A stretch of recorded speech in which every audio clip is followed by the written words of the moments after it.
izinkan kami memperkenalkan diri terlebih dahulu. Nama saya Priyani. Saya Salah Fajriah. Saya Nila Madini Arifin. Saya Sandi Maulana. Kami di sini akan menjelaskan hasil penelitian tentang konsumerisme terhadap guru, kantin, siswa, Dan Pramubakti. Selamat menonton. Enjoy! Bab 1 pendahuluan. A. Latar belakang masalah.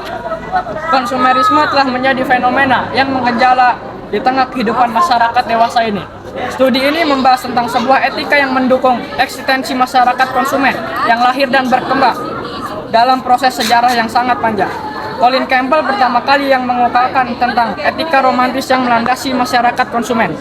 Studi ini menggunakan metode kajian pustaka. Referensi utama yang digunakan ialah buku yang ditulis oleh Campbell berjudul The Romantics, The Ethic and the Spirit of Modern Consumerism. Penulis juga menggali intisari dari beberapa buku pendukung lain yang memberikan penafsiran dan sudut pandang terhadap pemikiran Campbell. Hasil studi menampilkan beberapa konsep penting dari pemikiran Campbell, di antaranya individualisme, kualitatif, etika romantis, dan kultus diri. Ketiga konsepsi tersebut sangat melekat dengan semangat humanisme yang menjadi katalis pencerahan. Doktrin etika romantis menekankan keunikan atau kekhasan seseorang.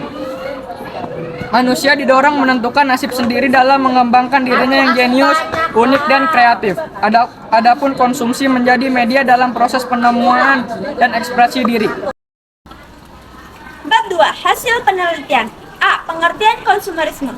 Konsumerisme menurut para ahli Jean Baldrian, 22 Desember 2022. Konsumerisme adalah budaya konsumsi modern yang menciptakan hasrat untuk mengkonsumsi sesuatu secara terus-menerus. Inilah mengapa konsumerisme kerap dikaitkan dengan istilah boros atau hedon. Melihat pandangan Yudi Santoso bahwa konsumerisme hampir sama dengan pandangan para ahli yaitu Jean Baldrian, yaitu perilaku atau kebiasaan buruk yang biasa dilakukan untuk menggunakan atau menghabiskan suatu barang atau jasa secara tidak efisien. Tidak melakukan kegiatan konsumsi sesuai dengan skala prioritas yang seharusnya dipenuhi.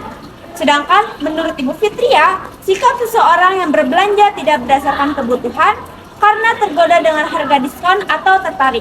Kemudian, menurut Ibu Kantin, perilaku konsumtif berlebihan yang timbul dari keinginan membeli barang atau kepuasan pribadinya.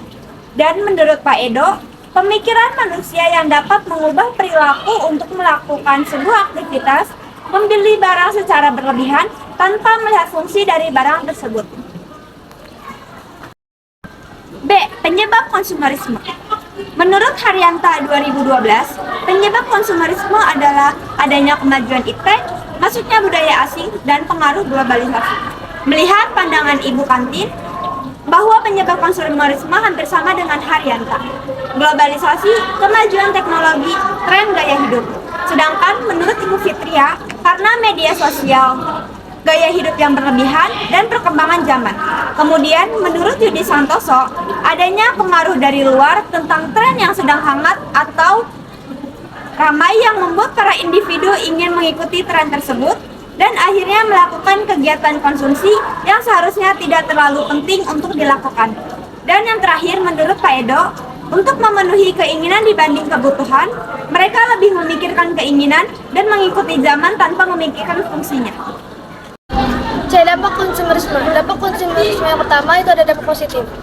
Menurut para ahli, bertambahnya tingkat permintaan konsumen yang memberi keuntungan bagi produsen dalam memperluas pekerjaan.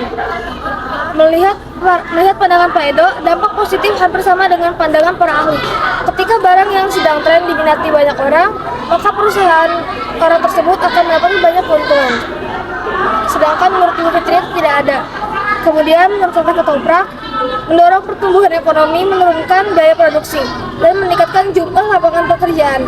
Dan menurut Yudi IPS 5, dapat meningkatkan pertambahan atau varietas daya beli suatu individu atau negara karena semakin banyaknya barang yang dicari.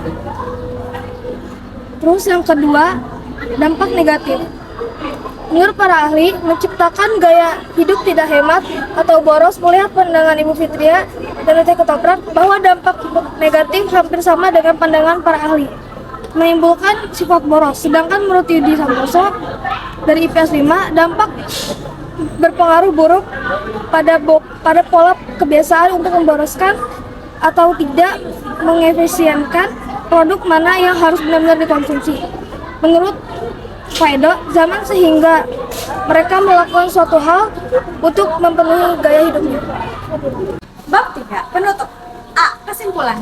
Konsumerisme adalah budaya masyarakat yang menjalani kehidupan sehari-hari dengan sangat konsumtif, tanpa memikirkan cara produksi, dampak lingkungan, dan keseimbangan sosial. Konsumerisme memiliki dampak positif dan negatif bagi masyarakat. Dampak positifnya adalah dapat meningkatkan dinamika dan pertumbuhan ekonomi masyarakat. Dampak negatifnya yaitu dapat menimbulkan tindakan kriminalitas, meningkatkan konsumsi, dan membahayakan keseimbangan alam. Munculnya ketidakseimbangan dalam masyarakat dan menuntun masyarakat untuk memiliki barang-barang berdasarkan perkembangan zaman. B. Saran. Masyarakat sekolah perlu menyadari bahwa konsumerisme dan membudayakan hidup sederhana dan hemat. Masyarakat sekolah perlu mengkritisi budaya asing yang masuk ke Indonesia dan tidak mudah terpengaruh oleh media elektronik dan massa yang sering menampilkan gaya hidup konsumerisme. Masyarakat sekolah perlu mengembangkan nilai-nilai lokal dan nasional yang sesuai dengan Pancasila dan Undang-Undang Dasar 1945, serta menghargai keragaman budaya yang ada di Indonesia. Masyarakat sekolah perlu berpartisipasi dalam gerakan perlindungan konsumen dan lingkungan, serta mengawasi kualitas dan keamanan produk yang dikonsumsi. Sekian penjelasan konsumerisme dari kami, kurang dan lebihnya mohon maaf. Wassalamualaikum warahmatullahi wabarakatuh.